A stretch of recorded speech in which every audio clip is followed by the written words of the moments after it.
Welcome to Unicorns Talk Podcast, your weekly girl talk about Black women, our healing, and manifestation. My name is Latrice Sampson Richards, your life enhancement coach, and together we're going to live, laugh, and learn to love all of life's little messes. While I am a licensed clinician, please keep in mind that this show is not a substitute for your own relationship with a mental health provider. Let's go. Hey, y'all. Thank you so much for tuning in to episode 49 of Unicorns Talk Podcast. My name is Latrice Sampson Richards, and I feel like I have been running around like a chicken with my damn head cut off, y'all. As you all know, I am going to be traveling to Germany this weekend. Like, I feel like the time just went by so ridiculously fast. And I don't feel like I'm ready. I still have shit everywhere. I'm late recording and things like that. Like, it's been a whirlwind. Just trying to get caught up on things. I've been really moving around a lot over the last couple weeks or whatever. And so like now that I'm planning and getting ready to go to Germany, because I'm gonna be there for like, a while, you know what I'm saying? And so it's like you can't really like leave things behind, because it's not so easy to get back to those things, like or to get those things where I'm going, So I just, I'm feeling a little rushed right now and I hate feeling that way. So I'm really working on trying to slow down, make sure that I don't forget anything, make sure that I get everything done, but then also make sure that I show up in the best way that I can across everything that I have going on. I always want to make sure that I'm not cutting corners or anything like that, which can be a struggle sometimes learning how to balance. And for those of us who are entrepreneurs or those of us who, have a lot of things going on, then you know what I mean by that. Like it's hard sometimes to stay on top of things and just to kind of like maintain that balance. And so I'm really working on trying to be able to do that as much as I can. While I'm in Germany, I absolutely plan on doing some live shows. A couple people asked me last weekend in Atlanta after I did my first live show. A couple people were like, "So when is your next live show?" So I'm definitely going to be looking into doing some live shows while I'm over in Europe. And if you're in Europe, because I know y'all listening or whatever, then come on out and see me. I'll make sure that I get y'all some more information about that really soon. Last week's episode, you all really enjoyed last week's episode. And so thank you for that. Y'all really reached out and talked to me a lot about how you were able to see yourselves in those characters. Last week was the first of our three-part series on The Wiz, and we talked about the women of The Wiz. And a lot of y'all reached out saying, oh, I'm Dorothy, or girl, like, I never thought about it that way. I'm Eveline. And then some actually felt like they were a combination of characters, which is something that I talked about on this week's Unicorns Talk Back IG live show, right? That this is a thing. Like this is a thing that you can be or fit into more than one of these categories. It doesn't have to be all or nothing. And so thank you to everybody who listened and downloaded last week's show, but then also for everybody who talked back and communicated with me. I'm really looking forward to talking to y'all and seeing what y'all have to say about this week's episode on next week. We are still going to do that, and I will officially be in Germany at that point. You know what I'm saying? So it'll be my first time talking to y'all from Germany. But I'm looking forward to hearing what y'all have to say and, just continuing to move through this process of helping us to be able to identify ourselves. If you haven't already, make sure that you rate, comment, and subscribe on Apple Podcasts or anywhere that you're listening to this show right now in this moment. You can use the hashtag Unicorns Talk Pod across all of your social media to let me know that you're listening. Make sure that you share it in your stories. You can tag me or mention me in your stories on Twitter. Listen, I've never been a huge fan of Twitter, but y'all trying to convert me on the cool. I ain't even gonna lie. Y'all trying to convert me to the Twitterverse or whatever. And I'm coming over, slowly. I'm getting there. Twitter has just never really been my thing, but I feel like I'm starting to understand it a little bit better because y'all are communicating with me more on Twitter for some reason, and so I'm definitely learning the ropes out here in these Twitter streets or whatever. You know what I'm saying? So feel free to at me, mention me, tag me, however you say that, on Twitter, Instagram, Facebook, wherever it is that you're listening, and let me know what you think. Okay. All right, so today we are embarking on part two of our three-part series on The Wiz. And so our focus today is on the men of The Wiz. It's important for us to understand the men in our lives so that we can have appropriate expectations for their behaviors, but also so that we can adjust our interactions accordingly. Okay? In addition to that, though, we need to be able to show up for them in ways that allow them to be able to find peace within us. All right. I love love, like for real, for real. I love love, but I really love black love. And it really pains me that the black family has been under attack for such a long time now.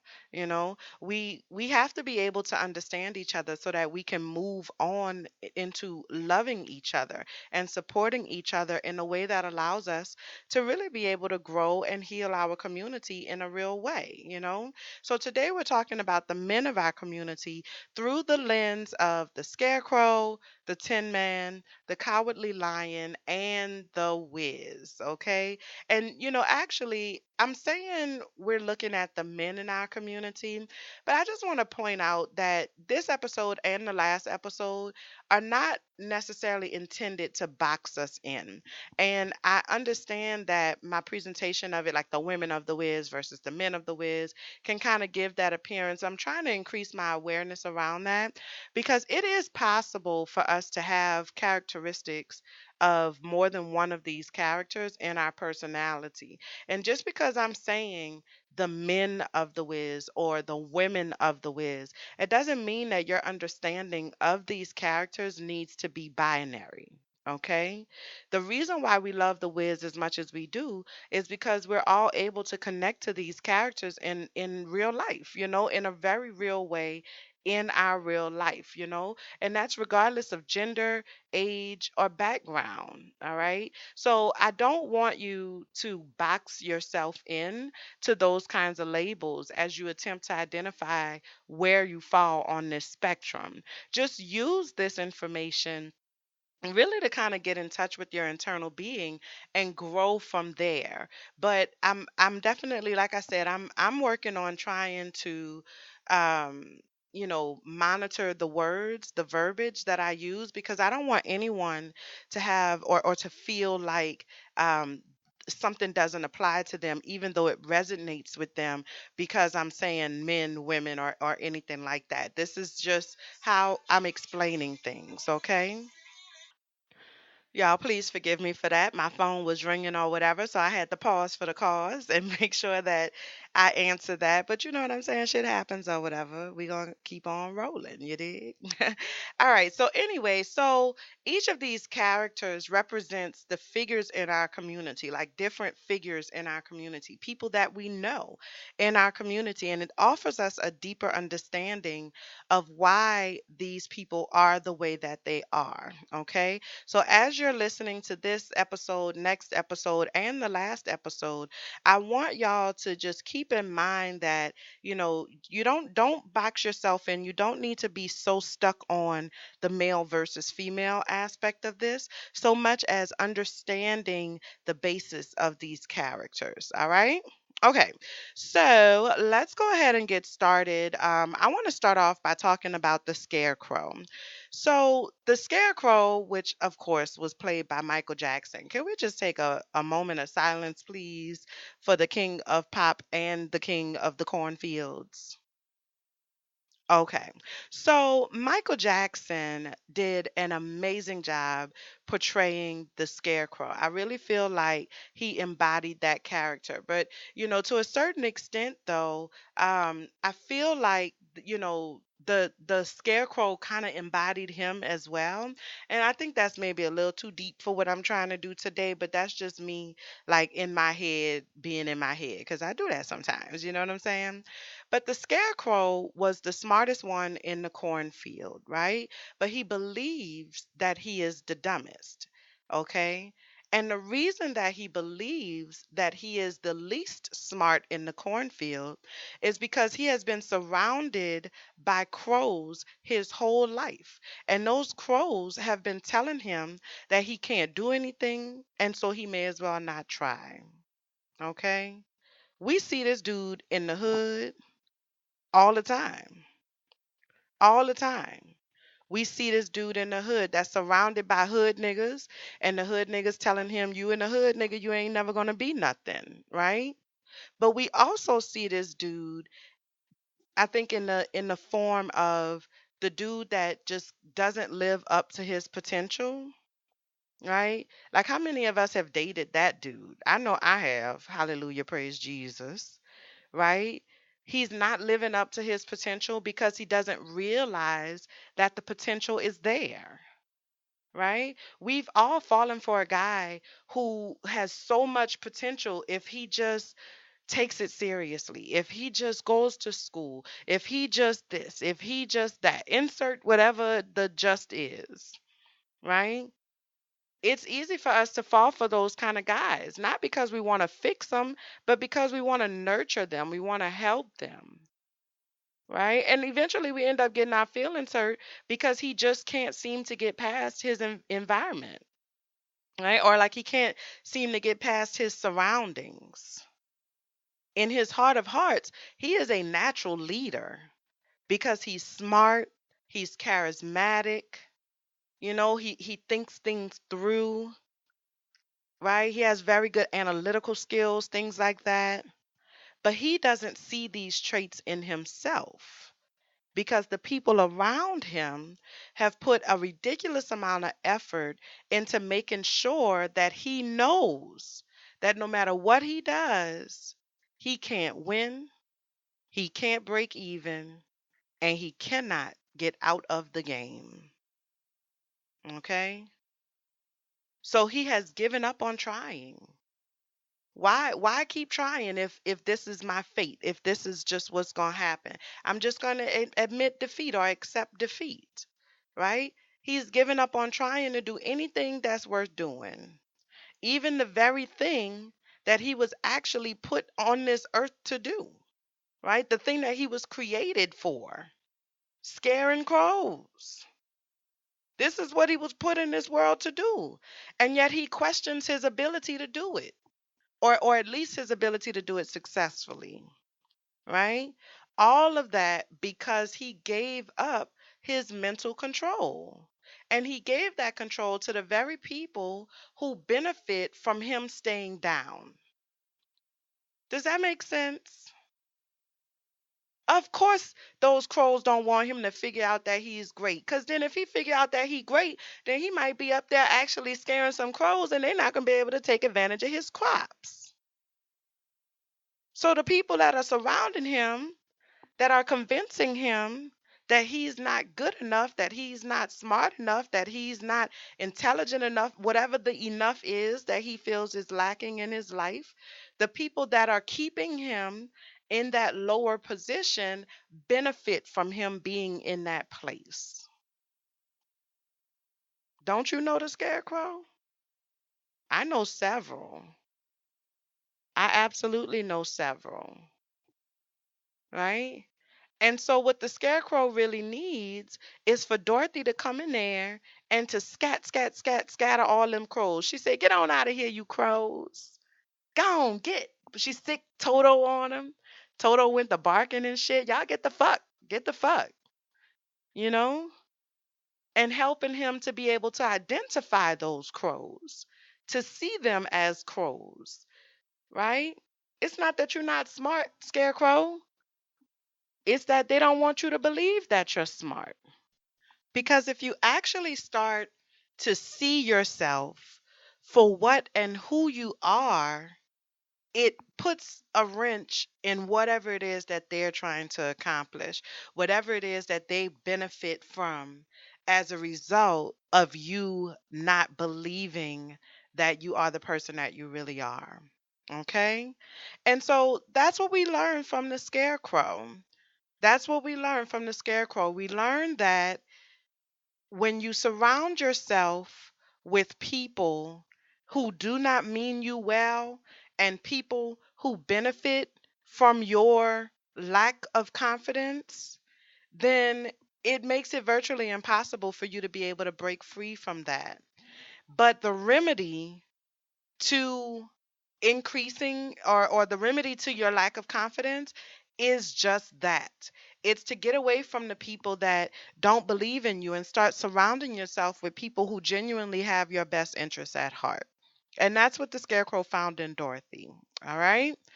Okay, so let's move on to the Tin Man.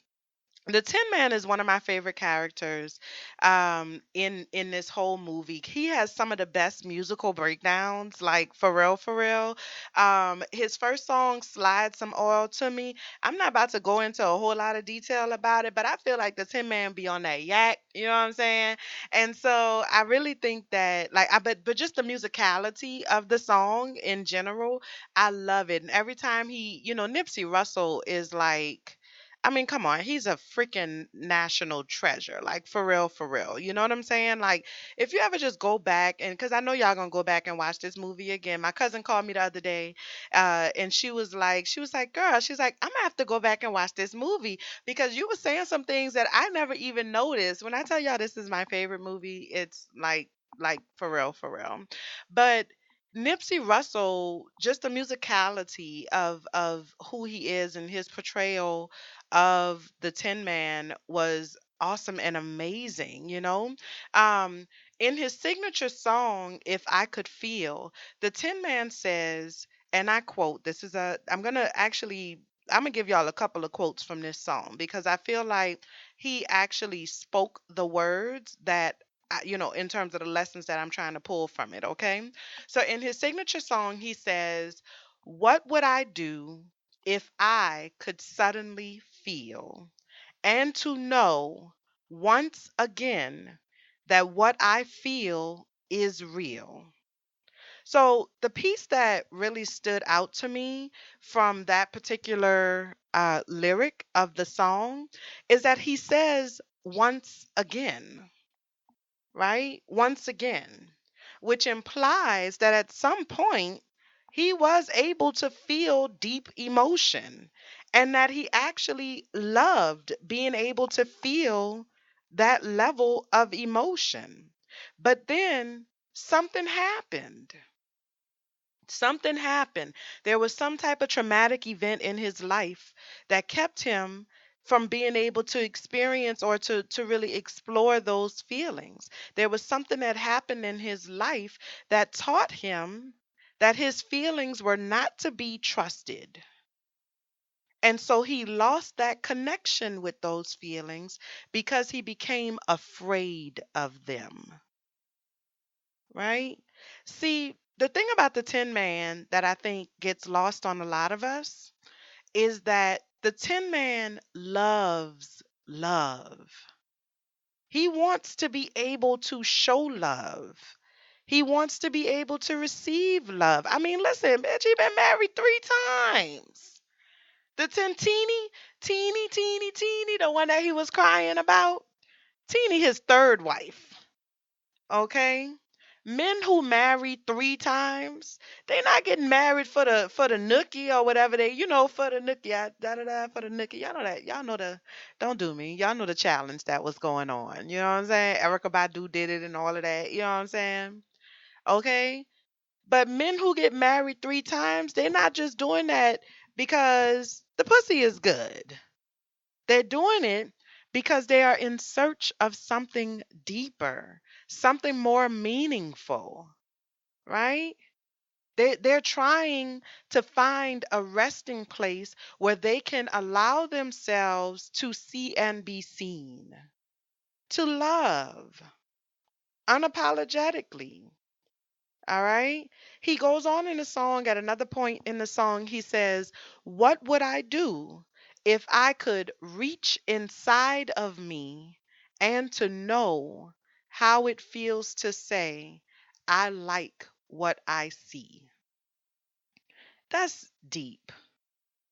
You know, that's deep.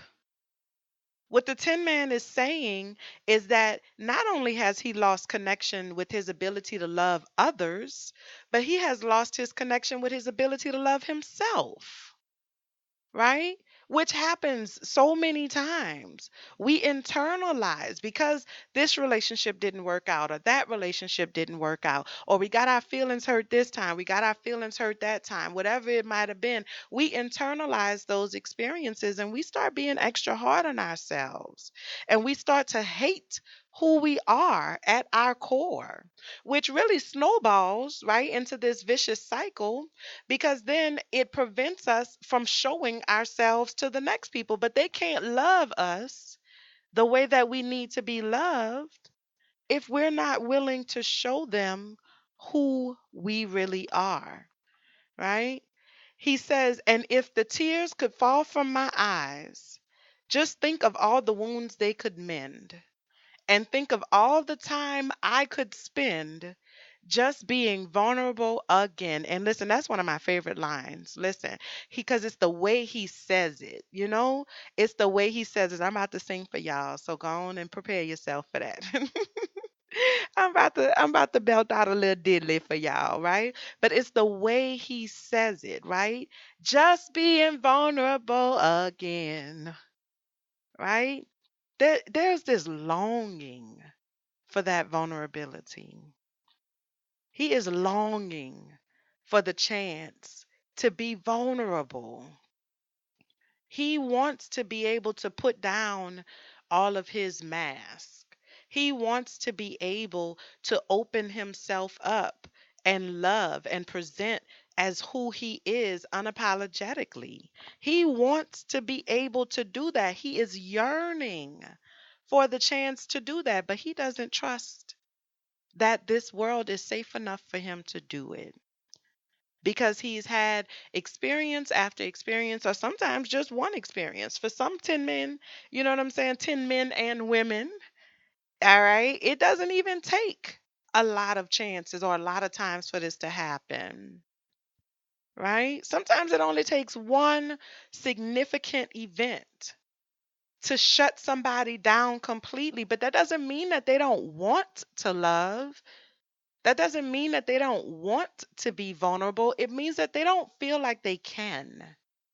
They don't feel like it's safe for them to be able to do that. And so, in order for you to be able to make a connection with a Tin Man, or in order for you to be able to participate in any type of meaningful connection or relationship with a Tin Man or a Tin Woman, then you need to be able to create that space for them. Now, you're going to have to go through a whole lot because it's going to be some convincing that needs to happen, right? Making sure that they know this is a safe space. This is a place where you can actually, let your guard down. This is a place where you can actually be that person. You can do that here with me. It's going to take some time for them to trust and believe when you say that, but they want it. Just because they shut you down don't mean that they don't want it. All right? It's just the Tin Man's way to protect himself, right? He feels like he no longer has a heart because he feels like he can't use it anymore. Because every time I use it, it get hurt. So I ain't using that bitch no more. I'm going to put that away. But it's still there. It's always there. Just need somebody to help you feel comfortable with unlocking it. All right? And that's what we learned from the Tin Man. I want to move on to the Cowardly Lion. Now, I love the lion as well, but I love the lion for a different reason. Well, first of all, let me say in a lot of ways, I am the cowardly lion. And I feel like people, whenever I say that or say anything to that effect, people are always taken aback by that because to know me is to know and understand that I'm a confident person. You know what I'm saying? I'm cute or whatever. I ain't never said I wouldn't, okay? I'm cute, I'm sexy or whatever, I'm intelligent and things like that. And I'm a Leo. I am a Leo. All right. And just like all Leos, all right, the cowardly lion is very, I don't want to say vain, but he's definitely full of himself, right? He has a keen awareness of who he is and how he shows up in the world. Okay. And for the most part, he's, very confident when it comes to his looks. I mean, listen, when they first met the lion and he was doing his I'm a mean old lion, you know what I'm saying? Even just the whole way, Ted Ross. I mean, can we talk about Ted Ross for a moment? Ted Ross, y'all. Ted freaking Ross. And how he really brought that character to life and embodied the lion. He embodied that borderline confidence and arrogance that a Leo the lion carries. It's a very thin line that we trod. And I know I'm me too. Sometimes my husband have to bring me on back down to earth, but sometimes he be hyping me up too, though. I ain't even gonna lie. That's what I love about him. Okay? But the lion kept a freaking mirror in his back pocket. And when he was doing his song, he whipped out his mirror and he checked his mane to make sure that everything was good. All right? He had a mirror in his pocket because he's a Leo. And of course, us Leos like to be seen and we like to look good while we're being seen. All right? But also, like a Leo, he craves the validation of others. Okay? He craves the validation of others. And so he struggles with self confidence issues. And I really identify with Lion in that way because even though I'm comfortable in my skin, I know who I am and I'm okay with being who I am. It is important to me that people see me the way I see myself. And it took me a very long time to get to a place where I could be okay with the reality that that's not going to happen all the time. You know, it took me a while to get to a place of comfortability with being other, right?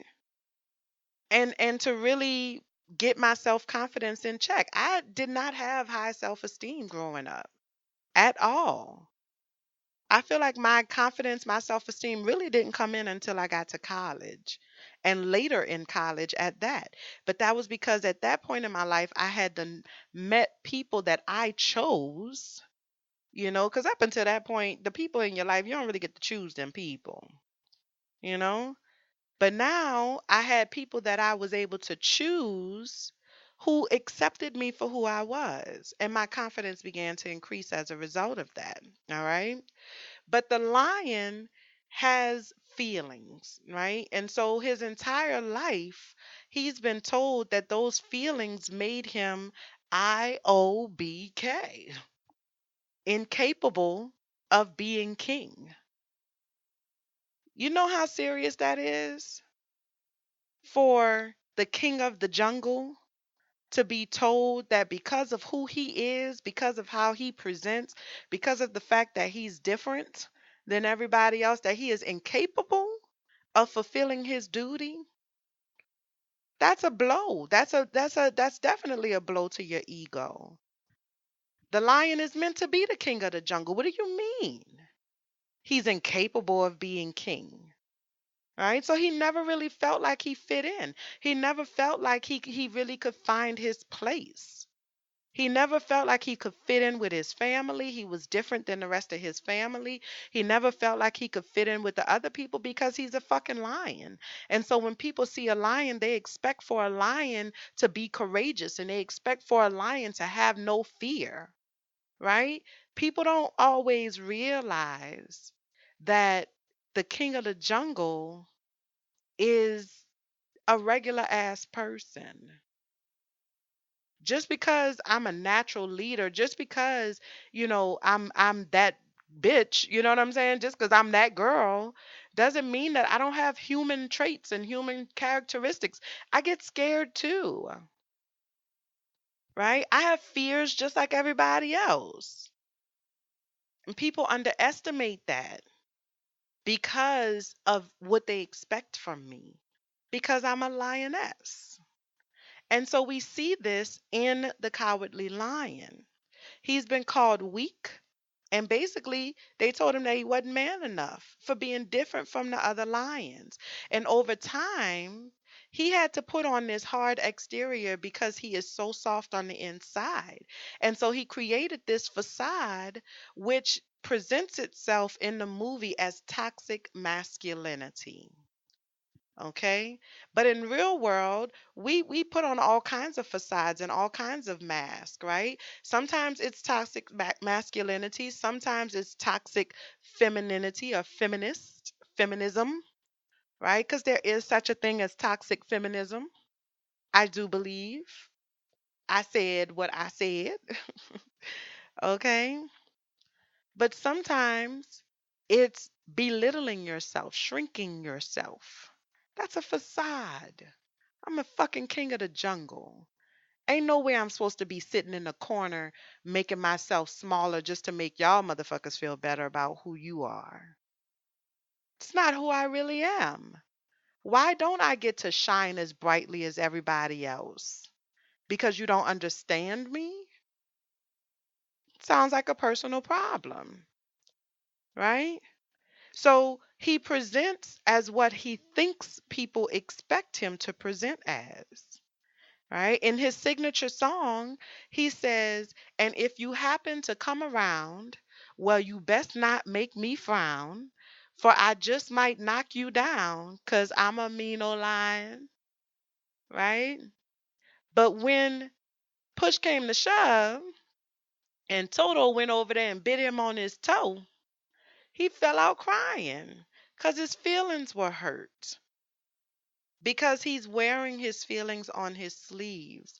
He doesn't know, no, everybody expects him to be strong, and he is. He's strong in his own way. But he gets overwhelmed by all of the pressure that everybody places on him to be the king of the fucking jungle, and nobody allows him the space that he needs to just be lion, to just be, to just exist, to have feelings, to have fears, right? And all of that pressure that's placed on him about what society says it means to be the king of the jungle. And so he can't see himself as strong enough to do the job. But here's the thing, his compassion is his strength. His ability to think through things and have empathy for others, that's a strength as well. His awareness of his fears and his decision to push through those fears anyway, that's a strength. That's what makes him capable of being king of the jungle. So, all of those things that he sees as weakness, because society says these are weaknesses, all of those things are the things that actually make him strong. Somebody better shout up in here today, okay? His desire to nurture and to be nurtured is a great strength. He is strong in his own way. And so, if you are the cowardly lion, or you are attempting to be in a connection or in a relationship of some sort with a cowardly lion, then your role is to create a space for the lion to be the lion. all parts of the lion. You cannot just pick and choose what pieces of the lion you're going to take and what pieces you're not. I like you because you're strong. I like you because you take control of things. I like you because you make me feel safe. Oh, but don't have no emotion. No, what the fuck you crying for? Crying tears? What's that? What's going on? You cannot do that to a lion. You cannot. Because those are the things that make us strong. And having a space where we can process those things makes us stronger. All right? It makes us stronger. All right? And so finally, I want to talk about The Wiz. All right? The Wiz, which was played by Richard Pryor. Who doesn't love Richard Pryor? Um, but the whole freaking movie is about the Wiz, right? Like he's until the very end of the movie, he's like this inanimate object kind of thing. You know what I'm saying? Like he's this figment of our imaginations, right? And that's the reality, all right? Because the Wiz is the ruler of Oz, but it was not he wasn't always the ruler of Oz. He was a cut rate politician from Newark, I think. I think he from Newark, I want to say, right? He's a cut rate politician trying to be a politician, actually. I don't even think he was a real politician. He accidentally landed in Oz on a hot air balloon when he was running for alderman and got swept up in a storm. Okay. And the people of Oz were so desperate for a leader that they began to follow him just because he had something that they had never seen before. He had a hot air balloon, and they ain't never seen that before. And so he became the ruler of a land that had been surviving long before he ever arrived there. And they gave him their power. I need y'all to follow me on this, right? Because this is going to lead us into next week's show about the Emerald City. All right. So just remember that I said that just now. Okay. He became the ruler of that land simply because he had something that they had never seen before. Hocus pocus. He presented them with something that they didn't know existed. And so they willingly gave him their power. All right. So it put him in a position where he was making rules and laws for people that he didn't understand. He had no idea what the people of Oz needed. He had no idea what the impact of his rules were going to have on those people's lives. He had no idea of what he was doing. He was just trying to survive and trying not to get found out. Everything that he did was in an effort to not get found out, to maintain his control over those people. He never was really good at anything. Never. But he assumed the role because the people put him in that role. And he wants to be in control. But he's not a leader. He wants people to follow him, but in reality, he's just a talking head. Literally. He is a talking head, right? At the end of the movie, when Glinda the Good Witch came and she told Dorothy and them how they could get home, and Dorothy said, "Oh, Scarecrow, you've always been so smart," and she dropping her little gems, and Tin Man, you have the biggest heart of anybody I know, you know what I'm saying? And then the Lion, you're so courageous, and this, that, and the other, and like gave them like those last little bits of encouragement. The Wiz came and he asked her, he was like, "Well, what about me?" And basically what she said to him was, you got to figure that shit out on your own. Because I don't know who you are. You've been lying to me. You've been lying to these people. I don't know who you are and I don't know what your angle is. So you're going to have to figure that out on your own. And that's how you handle the Wiz. When somebody is intentionally deceptive for their own benefit, then that's somebody that has some deep rooted internal issues going on. Okay? He knew that those people thought that he had magical powers, and he also knew that he did not have magical powers. But his desire for control allowed him to manipulate those people. Instead of just being who he is and telling the truth and being honest with them, he allowed them to believe that he was somebody that he was not, that he had skills and traits and characteristics that he knew were not real, that he knew he could not do. He put people like Dorothy and the Scarecrow and the Tin Man and the Lion, he sent them out there to kill people, to do his bidding. He had them go kill Eveline because Eveline, he was scared Eveline was going to find out that he wasn't shit. And he knew Eveline was coming for him. So he sent Dorothy and them out there to go do his bidding for him with no regard. Absolutely no regard for the impact that that might have on their lives. He knew that Eveline very well could have killed them when they went out there. And he didn't care. He was out for himself. Don't you know the Wiz? I'm sure. I'm sure.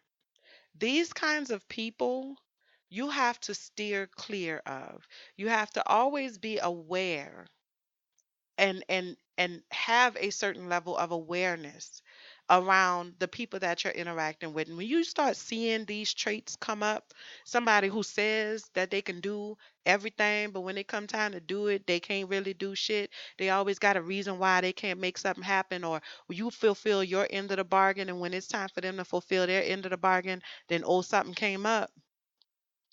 You know what I'm saying? People who send you out there to do their bidding and they have no regard for the impact that that's going to have on you. People that are only concerned about their own personal outcomes and never concerned about your own, but that always want to be in control. You need to be aware of those people. You need to make sure that you maintain a certain amount of distance between yourself and those people. Because until they heal, whatever internal breakdown is happening inside of them, whatever that piece is that's missing from them that allows them to have empathy for others, until they heal that piece, they ain't never going to be able to do nothing good for you. Never. And that's a harsh reality to swallow, but it is the reality. And just like Dorothy said, nigga, you need to go figure that out for yourself. You could not possibly be asking me for no favors right now after you sent me down into the belly of the beast with no care for my regard. I mean, with no regard for my care, right? Just like Dorothy told him to kick rocks, so do you. You need to do the same thing. This is not the kind of person that you can exist in a healthy connection with. Point blank, period. Not unless and until that person is willing and actively engaging in the self work that needs to take place to heal that part of them that is preventing them from being able to show empathy for others. All right? And stop giving them people your control. Okay? And that's what we learn from The Wiz. All right? So that's it. That's it. That's the Men of the Wiz. I hope that you could find yourself in those characters. Like I said, this is non-binary. So I identify with the Cowardly Lion, but I also identify with Dorothy. You can be more than one of these characters. Different aspects of these characters might speak to you in a different way, right? The last thing that I wanted to say though about the Men of the Wiz is that the one thing that connected them in terms of their healing, even the Wiz, I would say. I was going to say the Wiz aside, but now that I think about it, I think even the Wiz as well is that the love of a black woman got them to where they needed to be. The love of a black woman got them to where they needed to be. Trust Black women. Listen to Black women. We are the mothers of the earth. This is kind of what we do. It's kind of like our thing. You know what I'm saying? Some of us are bruised and some of us are damaged. Some of us are hurt, but none of us are beyond repair. Trust Black women. All right? We're going to get you where you need to be. We're going to get you where you need to be. All right. Okay, that's all I got for y'all today in terms of the topic discussion. Let me know what y'all think. Do you see yourself in these characters? Which of these characters do you identify with the most? Do you have anything you want to add? We're going to have that conversation on Monday at, well, it's supposed to be 1 o'clock, but I think it's really going to be 1:30 Eastern on IG Live for Unicorns Talk Back. Okay? All right, coming up next is High Five.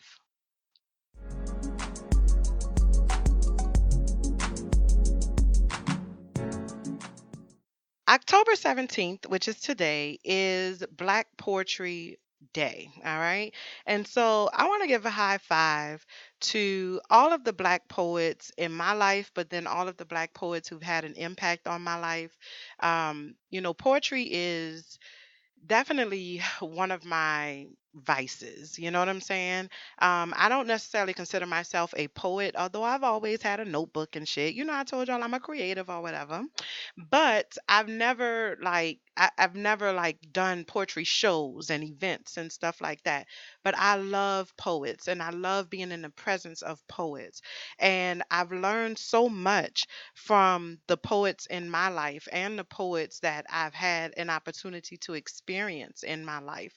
And so I want to give a big ass high five to all of the Black poets out there who are expressing our emotion in words, who are giving life to our lives and our voices and our struggles and our journeys, who are allowing us the space that we need in order to have emotions and giving us the words that we need in order to be able to communicate those emotions when those words escape us. You know what I'm saying? So high five to all of the Black poets out there who out here, doing it and just, thank you. Thank you for your art. Thank you for the love that you have of your art. Thank you for your words and thank you for your courage to put that out there. Like Erica Badu said, you know what I'm saying? I'm an artist and I'm sensitive about my shit. And so it never gets easier, but you know and you understand that it's necessary to move our culture forward with your words. And so high five to all of the Black poets out there who just are awesome and amazing. All right. Okay. I don't have a reality check for y'all tonight. I think actually, you know what? My reality check today is going to be that, I need to get my shit together when it comes to my time management skills because I have a ridiculous amount of things to do. I'm literally leaving for Germany on Saturday and I have not packed a thing. You know what I'm saying? And that's ridiculous. It really is because it's Germany. Like you can't just be leaving shit behind, like you really need to bring the stuff that you need. So I hate when I let myself get down to the wire in terms of making like packing and taking care of stuff like that. And so that's my reality check is obviously I need to do a better job in terms of my time management and things like that. All right. I do want to give a few shout outs. I want to give a shout out to Natalie over at CEO Chats Podcast. Hey, Natalie. Natalie reached out to me. She loved the episode. I actually met Natalie in Atlanta last weekend. She did a panel discussion on monetizing your podcast, but I didn't realize that she was going to be the one doing that panel. And I had actually met her that morning. So we was good friends. We had shared breakfast and shit. You know what I'm saying? So shout out to Natalie. Hey, girl. Hey. I want to give a shout out to Tiana, who is a fellow Louisianian. She from like around the Morgan City area, somewhere around there, Donna Johnsonville and all of that. For those of you who from there, y'all know. She is the host of Around the Lectual Girl, and she's a beautiful person inside and out. Y'all make sure y'all check her out on Instagram. She also hit me up about this week's episode, saying that she loved it, and it's always I don't know, it feels nice for me to hear that, especially coming from fellow podcasters, because that's, it's just I feel like it's a great honor. It really is. So I'm glad that y'all out here listening and appreciating. I want to say shout out to Excuse My Thickness podcast. They share my love of The Wiz. Also, shout out to Nina, who is one of my listeners, and she actually joined my group, Trust Village, and she is a big fan of the podcast, and so she definitely expressed her feelings about this episode as well. So shout out to her, and then I also want to give a huge, big ass, ignorant ass, black ass shout out to a Pod Connection Network because they have selected their next stop, which is going to be in Houston. And I'm excited about this because I have a lot of friends and family in Houston. And so I'm looking forward to traveling to Houston, to, participate in the next round of things, or the next uh, huge installment of a Pod Connection. It's a great, great network. Empress Nick is like thebomb.com, you know what I'm saying? And I'm just glad that I had an opportunity to participate in any way. And I already told her anything she need from me, girl, you got it, boo. You got it. If I could do it, you got it. I promise. All right. All right. So I just want to, make sure I remind you all that if you are interested in working with me and you live in the state of Louisiana, or you live in another country other than the United States, you can definitely hit me up on BetterHelp and or TalkSpace. Online therapy is a viable option. I highly recommend it for anyone who is thinking about participating in treatment, but specifically for people of color, because it gives you more options. It really does. Like, you can pinpoint the exact type of therapist that you want to work with. And both of these platforms have lots of therapists in your area who are more than qualified to be able to provide you with those services. So again, if you're interested, go ahead and hit me up, and just let the people know that you want to work with me. Even if you're not able to work with me, let the people know that I sent you or whatever. You know what I'm saying? You can register for my free Empower Your Vision Masterclass at latricesampsonrichards.com/empower your vision. That's EMPOWHER, your vision. Okay. Join my Facebook group, Trust Village, a safe space for healing and manifestation. And don't forget to tune in to Unicorns Talk Back, which is my new IG live show, which is really like an additional segment to the show. And it's going to be every Monday at 1:30 Eastern. We're going to do a recap of the previous episode, a sneak peek of the upcoming episode. We're just going to chat, whatever it is we talk about. Might be some wine involved, you know what I'm saying? We'll see what happens, I'm going to Germany this weekend, but there will be a new episode next week. We're going to make that happen for sure. And it's going to be the Emerald City, y'all. And it's the finale of our three-part series. And I am most excited about the Emerald City. Okay. So you want to make sure that you tune in for that next week. Make sure that you follow me on all of the social medias. Unicorns Talk Pod at Unicorns Talk Pod on Facebook, Instagram, and Twitter. Check me out on the website unicornstalkpod.com, or shoot me an email at unicornstalkpod@gmail.com if you have any show topic ideas or anything like that, or if you're interested in working with me or want to have me on your show as a guest. Okay. I love y'all. I appreciate y'all. And until next time, be well. Bye, y'all.